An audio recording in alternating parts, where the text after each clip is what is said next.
This is a once-in-a-lifetime exhibit.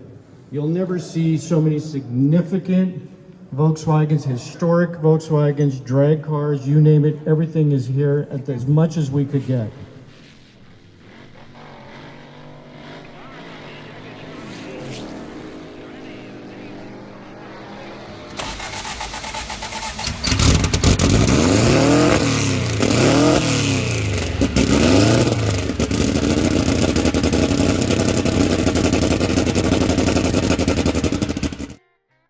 Hey you guys, Eddie Collins, Hot VW's here. So when you look at this car behind me, most of you have seen the car, maybe you've never seen the car, but when you look at this power plant, the last thing that you're gonna think is, what?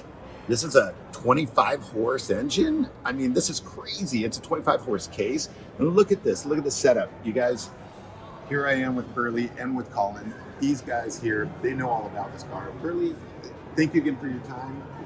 Tell me about this challenge that you came up with for folks to go ahead and get involved with. Okay. I've been going to Bonneville Salt Flats for land speed racing since 1962 in all kinds of capacities, from gopher to photographer to racer. Okay. And while I was accumulating information on the top speeds of Volkswagens for my race car to compete against, I gathered the history of all the previous Volkswagen racers. And about 12, 15 years after that, we had this idea to take the history of what people had gone and see if we could beat it. And that's when the 36 horse challenge came about 17 years ago, 2005. And initially it was just with 36 horse powered cars, and could they go faster than the 68 mile an hour factory speed. There's one older fella named Dick Beath who had gone 101 with a supercharged version in 1961. Wow. He was the fast guy. And so these people started kind of joining in. Each year it got bigger and bigger. And then we also expanded into the regular 1600 engines, the ARP, the powders. And it's expanded where anything Volkswagen now, it's even remotely related. Wow. And we get at World of Speed in September on the Bonneville Salt Flats. We'll get anywhere from 12 to 17 VW powered race cars. That's awesome. A V10 diesel-powered Streamliner has gone 277, and Dewey and Abe Potter have put together a 2-liter turbocharged 2000 stock-bodied Passat that has gone 236 miles an hour. I mean, it's amazing. The air cools we've been building up, slowly building up, and the car over here on our over my right shoulder. This last year, it's a Carmen Ghia with a ARP type motor in it, not supercharged, went 190 miles an hour. Wow. And that's fantastic. And then we look at this creation of Daryl and Colin here. And it's based on a 25 horsepower block. And I'm not going to say any more than that. I'm going to let Colin take it. Colin, this is amazing, you guys. Colin, tell us everything. The series we run in is a 36 horse challenge. So you use 25 horse or 36 horse case, but you can't move the stud pattern. So you're limited to a very small engine. So our normally aspirated engine with Denzel heads was 1798 cc's, is 81 stroke, 84 bore. We went 141 with that. And then we went with the turbo, and we used a 25 horse for the aluminum case for the strength. And at 28 pounds of boost, this engine made 347. Whoa. And then we dialed the boost down. We were racing at about 16 pounds of boost, which is 260 horse. And we've gone 166 miles an hour. So we're at this time, we are the fastest 36 25 horse based Volkswagen in any class. It is. 5 miles Yeah. And this was Daryl's last project. This was his retirement project. It was, yes.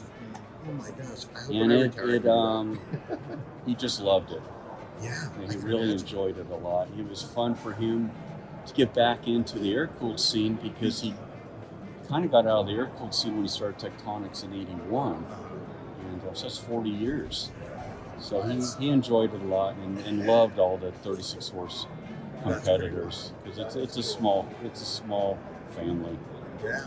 No, it's impressive. Now, somewhere along the way I heard, when we're talking about engine building and doing crazy things, that you fly air-cooled powered Motor planes. gliders, yes. Yeah. Yes. Okay. You want to tell people a little bit about that? Because that's, I don't know. It's one thing going down the road, but when you're, I don't know, a couple thousand feet up in the air.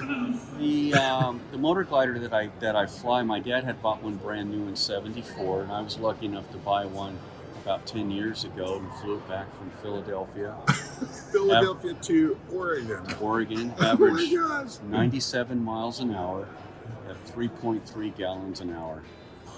So it's a lot of fun.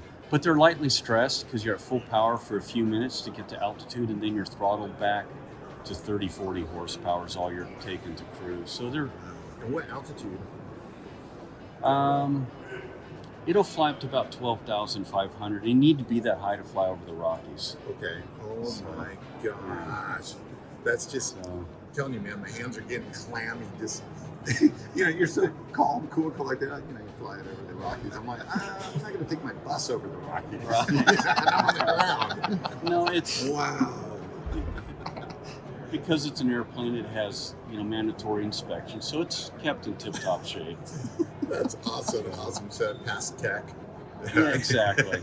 That's awesome. No, this is great. This is pretty wild. I'm telling you, this is awesome. I think Daryl's looking down right now, just smiling. Thinking, Yeah, this is he so had a cool. great time working with Dave Kaywell. He's the one that set up the carburetor and got us the right turbo. It's the same turbo he uses on his 2300 street engines. Wow. And then Brian Hierstay helped with the crankshaft, and Bob from VBT, because we blew up. The vintage guys will cringe, but we ruined 4, 5, 25 horse cases getting this engine developed. Oops. Yeah, they were expensive, and we were getting them airshipped because they were blowing up weeks before the event. Oh, man. So it was challenging, but a lot of fun.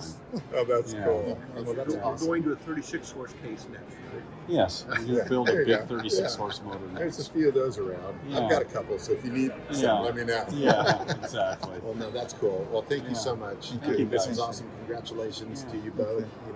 Definitely a piece of history here. And man, stay It's safe. awesome being invited to this event.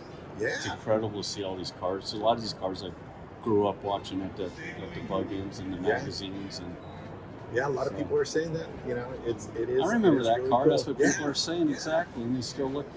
I know. magazine and it's- quality. yeah. And in fact, it was funny because you're now, I think, my 5th story of someone that's found their car again years after selling it, and so that's neat. I love it. And the fact that they're all here Well, together. the car that's behind you. Yeah, I mean, that thing was in exactly. storage for years. Yeah, I know. Yeah. So, a lot of history, so It cool is. stuff. Well, and All thank right. you guys for making that history, because Oh, you yeah. guys have Thank you you. definitely made a lot of this history, and people that are watching now, they're going to be blown away, when they hear this stuff. And the nice part is that these stories will make them live on forever. Oh even yeah, after we're and, gone, and so, you guys having a Volkswagen dedicated magazine. yeah. Magazines are disappearing. Yeah, And it's nice to see that you guys are going strong. you got to do it. Yeah. And the nice part is that we've got an editor and the magazine owner that are VW guys. That helps a Deep lot. down, Yes. so The shin chins. yeah, this is it. I know. I always say I've got 2 shins. Now I got to get a couple of knees. Yeah. So yeah. No, I appreciate it. No, that's awesome. Yeah. Thanks, you guys. Well, it's because people like you guys that do this kind of stuff Yeah. gives us awesome content to go ahead and share with everybody else. And inspire a lot. And this is this Tons is, of inspiration. So, you guys, thanks for the support. You guys, Yeah. thank you for the content. And Thank you. stay tuned for more tales from the past. Yeah. Awesome. Good job, guys. Thanks, you guys. Thank you.